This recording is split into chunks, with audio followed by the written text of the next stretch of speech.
Jade had only one rule when she moved to Seoul: never fall for a Korean man.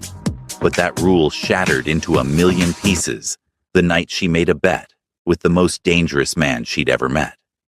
A bet that would change everything in just 7 days. Hey, beautiful people. Before we dive into this story, hit that subscribe button and drop a comment below. Who do you think wins this challenge? Jade or the mysterious stranger she's about to meet? Let's get into it. The bass thundered through Eclipse nightclub as Jade pushed through the velvet curtain into the VIP section, her two best friends flanking her like backup dancers. Maya, bubbly and bright-eyed after 2 years in Seoul, grabbed her arm with unnecessary force. "Girl, are you sure about this?" Maya's voice pitched high over the music. "The VIP section is literally where dreams go to die." Tasha, cynical as ever, and dating a Korean guy who'd taught her all the unspoken rules, leaned in with a smirk. "And by die, she means you get your heart broken by men who think they're God's gift to women." Jade rolled her eyes, adjusting the neckline of her black dress. 6 months in Seoul had taught her confidence looked good on her, and tonight she wore it like armor. "Please, I eat men like that for breakfast." Famous last words, Tasha muttered, but followed anyway. The VIP section was exactly what Jade expected. Expensive bottles, expensive suits, expensive egos. She was scanning for a table when she felt it. That inexplicable pull, like the air pressure changed. Her eyes found him across the room before her brain could catch up. He stood near the bar, impeccably dressed in a black suit that probably cost more than her monthly rent. Everyone around him moved with deference, like planets orbiting the sun. His presence commanded the space without effort. And then his eyes lifted, locked onto hers, and time did that stupid thing where it slowed down. Electricity, actual, physical electricity crackling through her chest. Jade looked away first, annoyed at her own reaction. She didn't do instant attraction. That was for romance novels and people with poor judgment. "Okay, who is that?" she asked, sliding into a booth. Tasha followed her gaze and immediately grabbed her wrist. "That's where the dangerous men play, remember? That specifically is Woo Jin. As in, owns half of Gangnam, runs things that don't exactly show up on tax returns, Woo Jin. And the rumors about what he does," Maya added, eyes wide. "He's just a man," Jade said, more to convince herself than them. But apparently, he was a man who'd noticed her too. A server appeared at their table within minutes, setting down an expensive bottle of champagne with 3 glasses. "Compliments of Mr. Kim," the server said, gesturing toward Woo Jin. Maya squealed. Tasha's jaw dropped. Jade felt that pull again, stronger now, and it pissed her off. She didn't accept charity, and she definitely didn't accept attention from men who thought money solved everything. She picked up the bottle, walked it back to his section herself, and set it on his table with a note scrawled on a cocktail napkin. "I don't accept charity." His security tensed, hands moving toward weapons she couldn't see. But Woo Jin's lips curved into something between a smile and a challenge. He picked up the napkin, read it, and his eyes found hers again, across the distance. This time, neither of them looked away. Jade turned and walked back to her table, heart pounding for reasons she refused to examine. Maya and Tasha stared at her like she'd grown a second head. "Did you just—" Maya started. "Girl, what are you doing?" Tasha finished. "Making a statement," Jade said, taking a sip of her own drink. She didn't expect him to come over. Men like that didn't chase, they summoned. But 5 minutes later, his presence shifted the air at their table before she even saw him. His security hung back, but she could feel their eyes tracking every movement. Most women would be flattered, Woo Jin said, his voice low and smooth, like whiskey. Jade didn't look up from her phone. I'm not most women, and I'm allergic to champagne. You're lying. Now she looked at him. That electricity jolted through her again, stronger because he was close enough to touch. His eyes were dark, intelligent, assessing. Prove it. Without invitation, he slid into the booth beside her. His cologne was subtle, expensive, intoxicating. Maya and Tasha had gone completely silent, watching like this was premium cable drama. You're American, he observed. You're observant. Want a gold star? His lips twitched. I like you.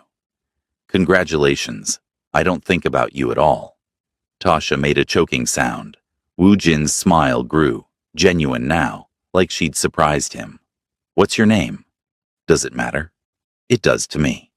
Jade. Jade, he repeated, like he was tasting it. I'm Woo Jin. I know. Apparently you own half of Seoul and probably traffic something illegal. His eyebrows rose. Direct. I appreciate that. And I appreciate honesty. So, are you going to tell me what you actually do? Or are we going to dance around it with vague phrases like, I'm an entrepreneur? I solve problems, he said simply. Vague and mysterious. How original. You'll figure it out eventually. Bold of you to assume I care enough to try. But she was smiling. She couldn't help it. He was more interesting than she'd expected, matching her beat for beat instead of getting defensive or trying to dominate the conversation. So what would it take? Woo Jin asked, leaning back like he had all the time in the world. What would what take? To impress you. You sent back expensive champagne. You're clearly not interested in money or status. What does interest you? Jade set down her phone, turning to face him fully. More than expensive liquor and a nice suit. Men like you are all the same. You think you're irresistible because people tell you what you want to hear. But real talk? You couldn't keep me interested past dessert, let alone satisfy me in any way that matters. The challenge hung in the air between them. His security shifted uncomfortably. Maya grabbed Tasha's arm so hard her knuckles went white. But Woo Jin's eyes darkened with something that made Jade's pulse spike. That sounds like a challenge, he said softly. It's an observation. There's a difference. He leaned closer, and Jade's breath caught despite herself. 7 days. If I can't satisfy you, intellectually, emotionally, in every way, I'll admit defeat, publicly, in this club. Jade laughed, surprised and intrigued. And when you fail? I don't fail. First time for everything, pretty boy. His jaw ticked at pretty boy, and Jade filed that away for future use. When I succeed, you admit you were wrong, in front of everyone. This was insane. She didn't know this man. He was clearly dangerous, probably criminal, definitely too intense. But that electricity between them was undeniable. And Jade had come to Seoul for adventure, hadn't she? She extended her hand. Deal. But I'm telling you now, you're going to lose. When their hands touched, the electricity became a full current. His hand was warm, strong, his grip confident, without being crushing. They shook, and neither pulled away as quickly as they should have. He released her first, pulling out a business card and writing something on the back. Call me when you're ready to start. Jade pocketed it without looking. Don't hold your breath. He stood, straightened his jacket, and looked down at her with that same challenging smile. I'll see you soon, Jade. After he left, Maya and Tasha exploded. Do you have any idea who that is? Maya grabbed both her arms. Some rich club owner with an ego problem? That's Woo Jin, Tasha said slowly, like explaining to a child. He owns half of Gangnam. The rumors about what he does. Girl, he's not someone you play games with. He's just a man, Jade repeated. And I eat men like that for breakfast. But later that night, alone in her tiny apartment, she kept replaying that moment, their eyes first met. That jolt, That pull. She told herself it was just chemistry, nothing more. She told herself she wasn't going to call him. She told herself a lot of things that felt like lies. Sunday morning, Jade woke up bored. She tried reading, couldn't focus, scrolled through social media. Nothing held her attention. Texted Maya and Tasha. They were both busy. She reorganized her closet, started a new drama on Netflix, gave up after 10 minutes. His business card sat on her nightstand like a dare. She kept thinking about him. The way he looked at her, not through her like most men, but at her, like he was genuinely interested in what she'd say next. The intensity in his voice when he made that bet. That feeling when their eyes locked. Like recognition, like coming home, like danger all wrapped into one. "This is stupid," she muttered, picking up her phone. "He's just some arrogant rich guy who thinks he can win any challenge." But her fingers were already dialing. He answered on the first ring. "I was wondering how long you'd last." Jade bristled immediately. "Don't flatter yourself. I'm bored and you're mildly entertaining." "Mildly?" His voice carried laughter. "I'm wounded. You'll survive. So this challenge, when do we start?" "Right now. I'll pick you up in an hour." "Presumptuous much? You called me, Jade. You want this as much as I do." She hated that he was right. 1 hour, don't be late. Wouldn't dream of it. Exactly 60 minutes later, her phone buzzed. Outside. She'd expected a luxury car, maybe a driver.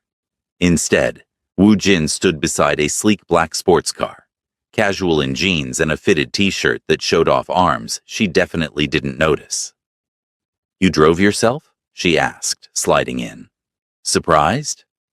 "I figured you had people for that." "I do. But where's the fun in that?" He pulled into traffic with the easy confidence of someone who owned the roads. "So day one. I assume you're expecting a fancy restaurant.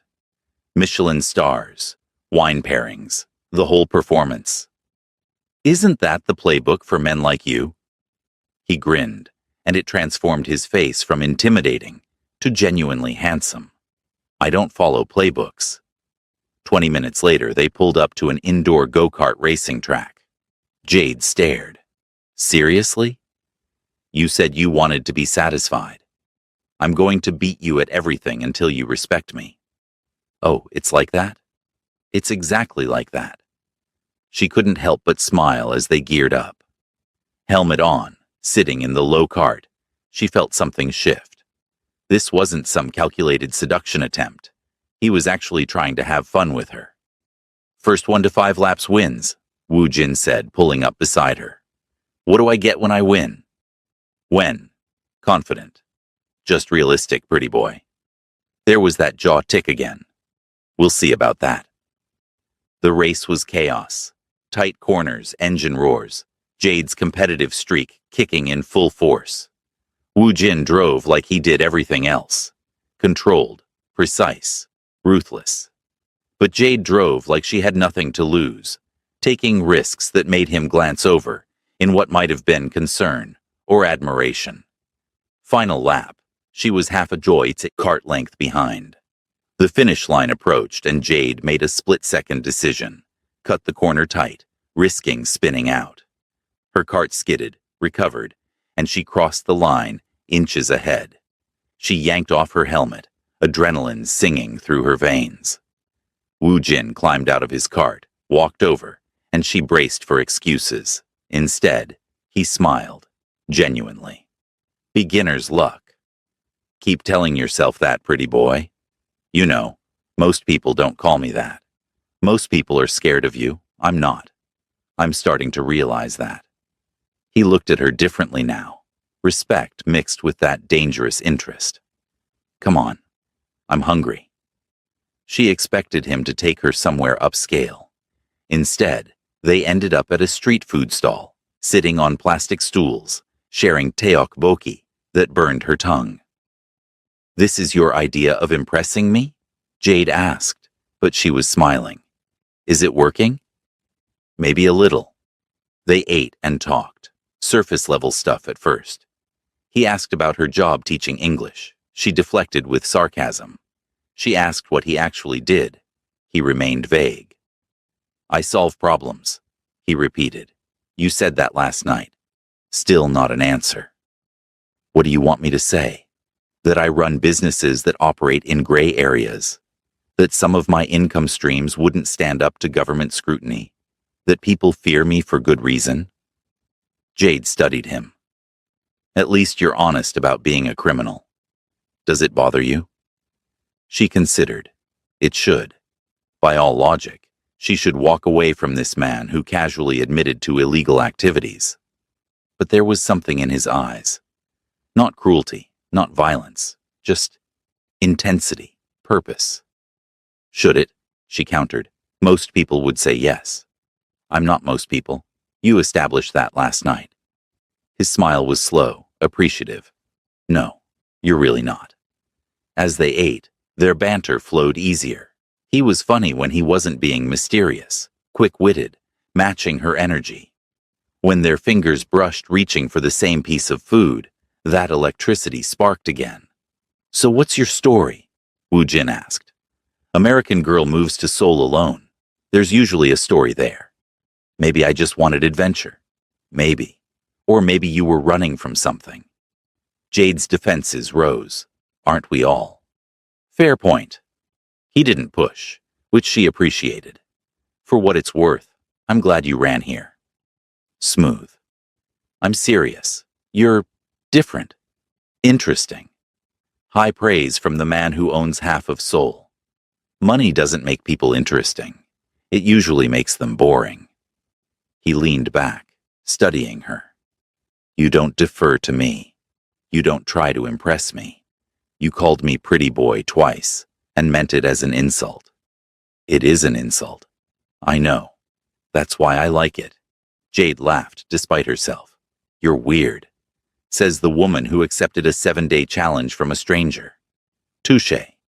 As evening fell, he drove her home, pulled up outside her apartment, building, killed the engine. The sudden quiet felt intimate. So, Jade said, Day 1. How do you think you did? I won the bet, didn't I? You're here. You're intrigued. You're going to say yes to Day 2. Confident. Realistic. He echoed her earlier words. Jade reached for the door handle, but his voice stopped her. Jade. She turned. He was looking at her with that same intensity from the club, but softer now. I meant what I said. You're different. This isn't just about winning a challenge anymore. Her heart did something complicated. It's been 1 day. I know. Doesn't change anything. He smiled. See you tomorrow? Maybe. Definitely. He corrected. She got out of the car, walked to her building, felt his eyes on her the whole way. When she turned at the door, he was still watching. He didn't drive away until she was inside. In her apartment, Jade pressed her back against the door and let out a breath she didn't know she'd been holding. Her phone buzzed. Score. Me 0.5. You still winning but intrigued. Tomorrow, I close the gap. WJ. She shouldn't have smiled. She definitely shouldn't have texted back. You wish, pretty boy. His response was immediate. I don't wish. I plan. Jade fell asleep that night thinking about go-karts, street food, and the way his smile changed his entire face. She told herself it meant nothing. She was lying. Monday morning, she was in the middle of teaching irregular verbs when her phone buzzed. Then buzzed again. Then started ringing. During break, she checked. 12 texts from Wu Jin and 3 missed calls. Ditch work. I'm taking you somewhere. Jade. Jade. I know you're reading these. She called him immediately. Excuse me, I'm working? Not anymore, I called your school. You have a sub. You did what? Her voice pitched loud enough that other teachers looked over. She walked outside. Who do you think you are? Someone who keeps his promises. Day 2. Be ready in 20 minutes. I am not ditching work for. Yes, you are. Because you're curious. Because you want to see what I planned. Because you can't stop thinking about yesterday any more than I can. Damn him for being right. 20 minutes. And if this is lame, I'm never speaking to you again. Trust me. She didn't. But she went home and changed anyway. He picked her up in a different car. Still expensive, still black. Still him behind the wheel, looking unfairly good in a casual button-down. Jade climbed in, arms crossed. This better be worth it. It will be. He didn't elaborate, just drove. 20 minutes later, they pulled up to a private gym. Not a regular gym, a traditional taekwondo dojang with high ceilings and polished wood floors. An older man in a dobok waited inside, his presence commanding respect. Jade, this is Master Choi. He's going to teach you some basics. She turned to Woo Jin, confused. You called me out of work for a workout?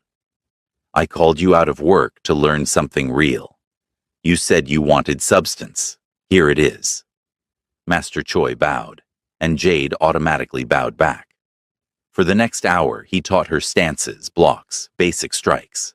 Her muscles burned, sweat dripped down her back, but she felt powerful, focused.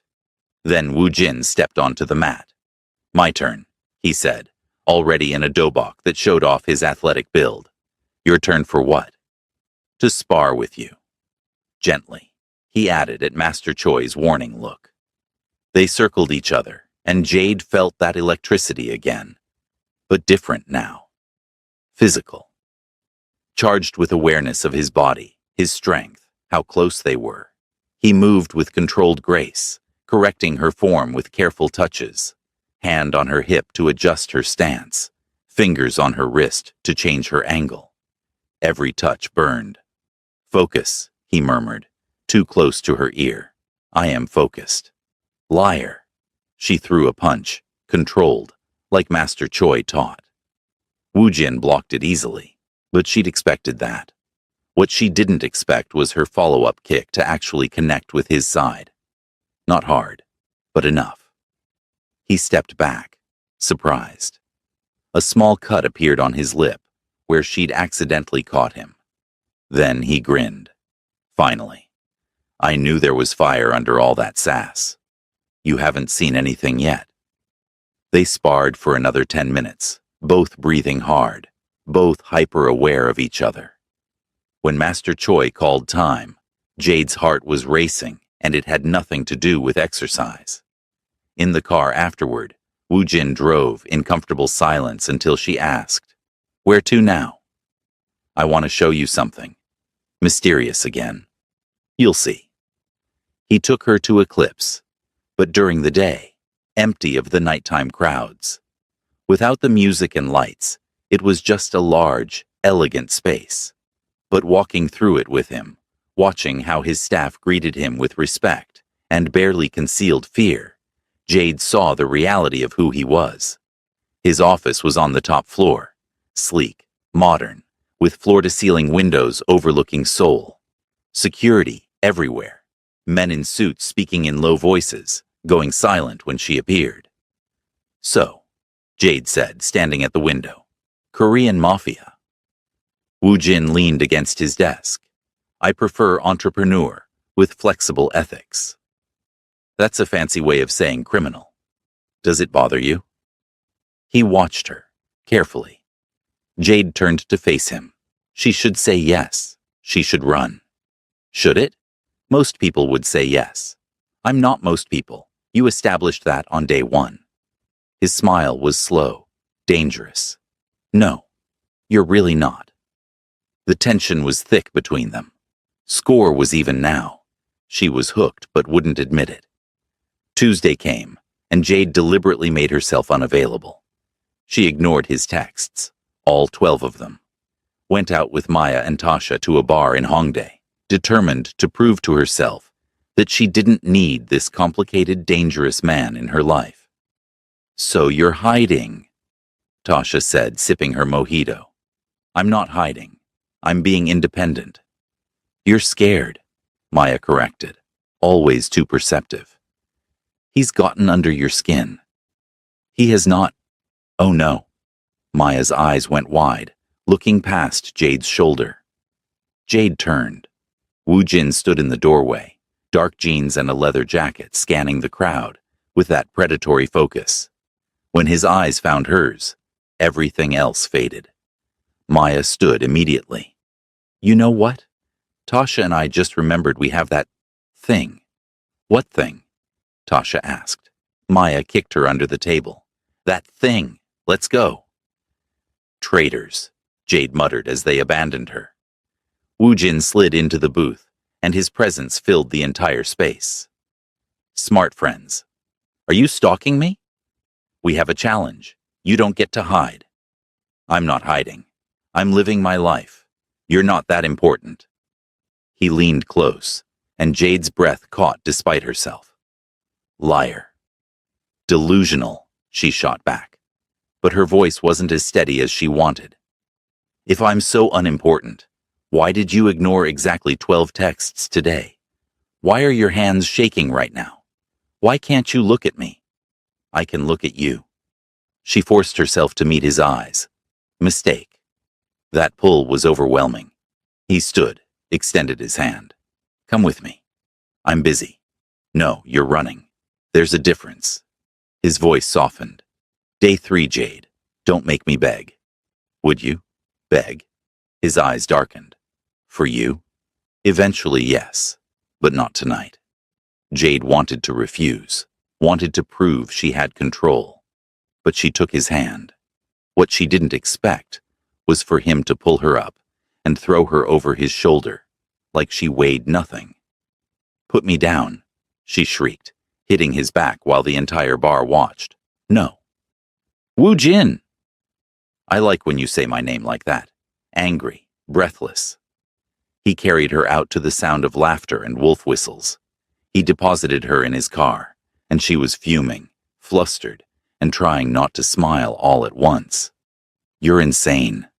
You love it. He pulled into traffic. 20 minutes later, they were at Namsan Tower. The city spread below them, a sea of glittering lights. Romantic cliches now, Jade said, arms crossed. I'm disappointed. Just shut up and look. She did. Seoul was beautiful from up here, alive, breathing, infinite. They stood at the railing, and for a moment, neither spoke. Why are you even doing this? Jade asked quietly. This challenge? Wu Jin was silent for so long she thought he wouldn't answer. Then, honestly, I need excitement. I haven't felt anything in a while. Everything's predictable, boring. People tell me what I want to hear, do what I expect. Then you walked into my club with that attitude and...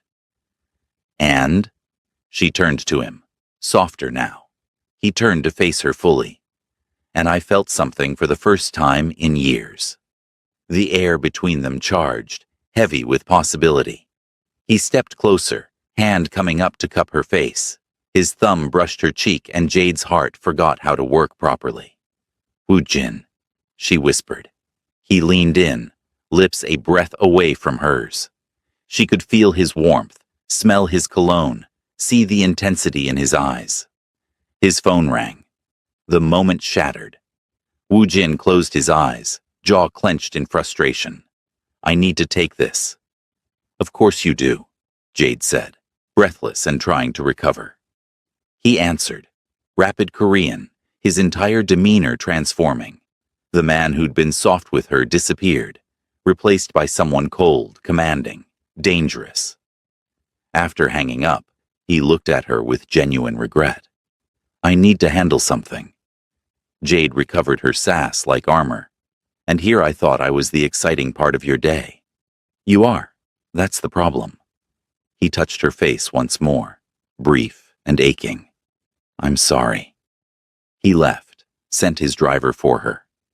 In the car alone, Jade touched her lips where his almost were, wondering what would have happened if that phone hadn't rang. Wednesday, she was leaving her school when a familiar car pulled up. Wu Jin leaned against it, And even in simple clothes, jeans and a t-shirt, he looked like he owned the world. "You're trying really hard today," Jade said, walking over. "I'm making up for yesterday." He took her to a private garden she didn't know existed in Seoul. Cherry blossoms fell like snow, pink petals catching in her hair. It was beautiful, intimate, perfect. They walked in comfortable silence at first. Then Woo Jin started talking, really talking, about growing up poor in Busan, his mother working 3 jobs, about watching her fade away from exhaustion and illness, about being 14 and powerless, and promising himself he'd never be that helpless again. "Everything I built," he said quietly, "was so I'd never be powerless, so I could protect the people I care about." Jade's throat tightened. "That's why you're so protective, so controlling." "Is that a problem?" "It's understandable. But Woo Jin, you can't control everything. You can't prevent every bad thing." "I can try." They sat on a bench beneath the blossoms, close enough to touch. Jade found herself sharing too, about her ex, who made her feel small, about feeling stuck in her life, about moving to Seoul to prove she could be someone different. "And are you?" he asked. "Someone different?" "I don't know. Maybe. You make me feel braver." Woo Jin turned to her. "I'm sorry about yesterday, leaving you like that. It's fine. Your world is complicated." "It is." He reached for her hand. "But you make me want to simplify it. You make me want to be someone who can just be with you, without all the chaos." Jade's heart pounded. He cupped her face with both hands, and this time there were no interruptions. He kissed her, slow, deep, consuming. Jade melted into him, hands gripping his jacket, pulling him closer. The kiss was everything. Promise and want and something deeper she wasn't ready to name. When they broke apart, both breathing hard, Woo Jin was smirking. "You're in love with me." Jade's eyes flew open. "Excuse me?" "That kiss. The way you're looking at me right now. You're already gone." She pushed at his chest, flustered. "You're delusional." He caught her hands, pulled her close again. "Am I?" "Your hands are shaking." From annoyance. Liar. He was still smirking, but his eyes were intense, serious. "Okay, fine. You're a good kisser. Don't let it go to your head." Too late. Jade's heart was racing for a different reason now. Because even though he was teasing, what if he was right? What if she was falling for him? What if she'd already fallen? Thursday morning, Jade woke to silence. No texts from Woo Jin. No calls. Nothing. She told herself she wasn't disappointed. Told herself it was better this way. Less complicated. She went to work, taught her classes, came home to her empty apartment, and tried not to check her phone every 5 minutes. At 9 p.m., there was a knock on her door. She opened it to find Woo Jin, sweatpants, t-shirt, hair slightly messy, looking exhausted and somehow more attractive than he had any right to be. "Woo Jin, what are you?" "I missed you, all day. It was driving me insane." Jade's heart flipped, but she recovered quickly. "So you just show up at my door?" "Yes. Can I come in?" She stepped aside. He walked in, taking in her small apartment, so different from his penthouse, his club, his world. He looked around like he was memorizing details. "This is cute," he said. "It's tiny compared to your penthouse. It's you. That makes it perfect." He turned to face her. "I'm sorry about yesterday, and the day before. My life is complicated, I know." Jade moved to the kitchen. "Have you eaten?" "Not really." She ordered Korean fried chicken, and they settled on her small couch, comfortable silence wrapping around them. When the food arrived, they ate with their fingers, laughing when sauce got everywhere, and Jade realized this was what she'd wanted. Not fancy dates or expensive gestures, just him. present, real. You look tired, she observed. Long day. Being here helps. He leaned back, and she saw the exhaustion in the lines of his face. What do you want to watch? Action movie. Explosions and car chases. Predictable, he teased, says the man who probably lives this life. They watched her movie, something ridiculous with The Rock, and Jade felt herself relaxing against him. When it ended, he reached for the remote. My turn. She expected something dark, intense, matching his world. He put on My Neighbor Totoro. Jade stared at him. You're kidding. He looked defensive. What? It's a classic. It's adorable and so unexpected. My mother used to play it for me, before... He didn't finish, but Jade understood. She curled into his side, his arm coming around her naturally. It's perfect. They watched in comfortable silence, his fingers tracing absent patterns on her shoulder. As the credits rolled, Jade became hyper-aware of everything. How close they were, how easy it would be to turn her head and kiss him. How her bedroom was just down the hall.